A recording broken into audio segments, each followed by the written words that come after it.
இங்க எத்தனை பேருக்கு தெரியும் அண்ணன் விஜய் அவர்கள் ஒரு தனியார் சிபிஎஸ்இ பள்ளி நடத்துறது, தமிழக வெற்றி கழகத்தினுடைய தலைவர் திரு விஜய் அவர்கள் ஒரு சிபிஎஸ்இ பள்ளி நடத்துறாங்க பதூர்ல. அந்த பள்ளியினுடைய பெயர் விஜய் வித்யாசிரம். நடிகர் விஜய் அவர்கள் தமிழக வெற்றி கழகத்தினுடைய தலைவர் விஜய் வித்யாசிரம் என்கின்ற பள்ளி நடத்துறாங்க.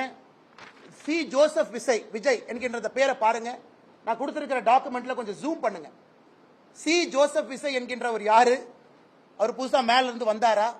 அவருடைய இடத்தை 35 ஆண்டுகள் 2017 இருந்து 2052 வரை திரு ஜோசப் விஜய் அவர்கள் அவருடைய இடத்தை ஒரு அறக்கட்டளைக்கு 35 ஆண்டு லீஸ் கொடுக்கிறார். அந்த அறக்கட்டளை யாருடைய பேர்ல ரெஜிஸ்டர் ஆயிருக்குன்னா திரு சந்திரசேகர் அவருடைய பேர்ல, SA சந்திரசேகர் அவருடைய பேர்ல அந்த அறக்கட்டளை ரெஜிஸ்டர் ஆயிருக்கு. இந்த டாக்குமெண்ட்ல SA சந்திரசேகர் அவர்கள் நடத்தக்கூடிய பள்ளி, அந்த ட்ரஸ்ட் நடத்தக்கூடிய பள்ளி தான் விஜய் வித்யாசிரம். என்ன அர்த்தத்தில் சில அரசியல் தலைவர்கள் அவங்க நடத்துற பள்ளி சிபிஎஸ்இ, அவங்க நடத்துற பள்ளியில ஹிந்தி இருக்கு, அவங்க சொந்த குழந்தைங்க பிரெஞ்சு படிக்கிறாங்க. அன்பில் மகேஷ் பொய்யாமொழியினுடைய சொந்த குழந்தை பிரெஞ்சு மொழி படிக்கிறாங்க. இந்த அரசியல்வாதிகள் எந்த லட்சணத்தில் வெளியே வந்து அரசு பள்ளியில் இருக்கக்கூடிய மாணவர்கள் மட்டும் 2 மொழி படிக்க வேண்டும் என்று எந்த லட்சணத்தில் சொல்றாங்க?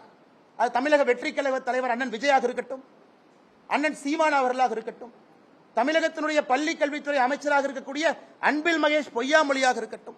ஏன் இதையெல்லாம் தாண்டி இன்னைக்கு இன்னொன்னு பாருங்க. இன்னைக்கு நான் சன்சைன் மெட்ரிகுலேஷன் ஸ்கூல்லாம் போக விரும்பலைங்க. முதலமைச்சருடைய குடும்பத்தில் நடத்துறாங்க, ஹிந்தி இருக்கு, அதெல்லாம் விடுங்க. இன்னைக்கு இன்னும் ஒரு படி மேல போறேன். சென்னை பப்ளிக் ஸ்கூல், கலாநிதி வீராசாமி அவர்களுடைய MP அவர்களுடைய குடும்பம் நடத்தக்கூடிய பள்ளி. இதுல என்ன போட்டிருக்காங்கன்னா, இது வந்து ஸ்டேட் போர்ட் மெட்ரிகுலேஷன் ஸ்கூல், ஆங்கில பள்ளி. English is taught as first language, second language நீங்க தமிழ், ஹிந்தி, பிரெஞ்சு எது வேணாலும் எடுத்துக்கலாம். இங்க பாருங்க, இந்த பள்ளிக்கூடம் மெட்ரிகுலேஷன் பள்ளிக்கூடத்துல தமிழ் கம்பல்சரி கிடையாது. நான் சிபிஎஸ்இ பத்தி பேசலீங்க. மெட்ரிகுலேஷன் பள்ளிக்கூடத்துல தமிழ் வந்து 2வது மொழி கிடையாது. நீங்க தமிழும் படிக்கலாம், ஹிந்தியும் படிக்கலாம், பிரெஞ்சும் படிக்கலாம். இதெல்லாம் மெட்ரிகுலேஷன் பள்ளியினுடைய நிலைமை.